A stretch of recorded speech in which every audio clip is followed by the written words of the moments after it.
Քրիստոսը ստացմեր մահյա, պահպանյա եւ օրհնյա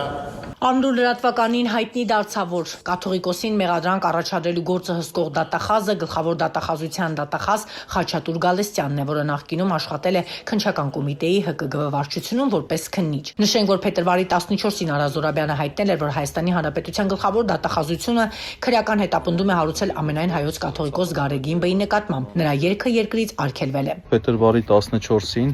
Հայաստանի Հանրապետության դատախազությունը քրեական հետապնդում է հարուցել ամենայն հայոց կաթողիկոսի նկատմամբ եւ քննիչն էլ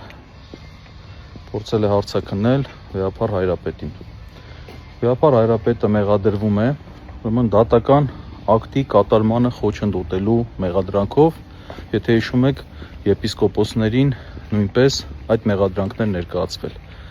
Սա ուղիղ միջամտություն է եկեղեցու ներքին գործերին։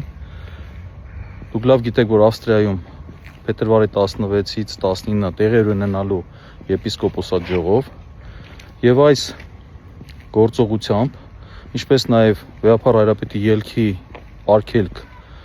դնելով որպես խափանման միջոց, խոչընդոտում է եպիսկոպոսատ ժողովի անցկացումը։ Ընդ որում, ինչպես հիշում եք, երեք վարչապետը հայտարարել էր, որ չի թույլ տալու, որ կաթողիկոսությունը Հայաստանից դուրս գա։ Ակնհայտ էր, որ այդ հայտարարությունից հետո հետևելու են այսպիսի գործողություններ։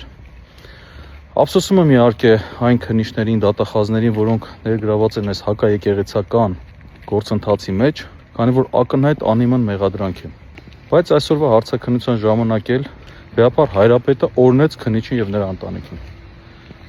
Ինչը ես չէի կարող անել, բայց Վեհապար Հայրապետը այդպիսին է։ Հիշեցնենք, որ քրեական վարույթներ են նախաձեռնվել Տեր Նաթան arczepiskopos Հովհաննիսյանի, Տեր Հովնան եպիսկոպոս Հակոբյանի, Տեր Մակար եպիսկոպոս Հակոբյանի, Տեր Մուշեղ եպիսկոպոս Բաբայանի, Տեր Հայկազուն arczepiskopos Նաջարյանի, Տեր Վահան եպիսկոպոս Հովհաննիսյանի, ինչպես նաև Տեր Մովսես Քահանա Սահակյանը։ Մեղադրվում են դատական ակտի կատարմանը խոչընդոտելու համար։ Ակտը վերաբերվում է Մասյացոտնի թեմի կարգալույց հռչակված առաջնորդին Տեր Գևորգ եպիսկոպոս Սարոյանին։